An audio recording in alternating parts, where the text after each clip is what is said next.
iki kibanza metero zacu ni 14 kuri 30, 14 kuri 30.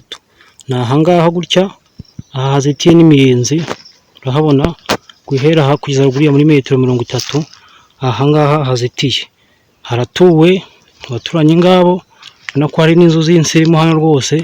Icyo y'amazi inyuze hano gutya ku ruhande aha, amashanyarazi arahari, isantere ya Kamugenzi iri hano imbere gatoya. Ubona ko ari ahantu hatuwe rwose hameze neza, n'ahantu hatuwe hagati y'izindi nzu. Ni miliyoni 2.5 barazemera nta kibazo.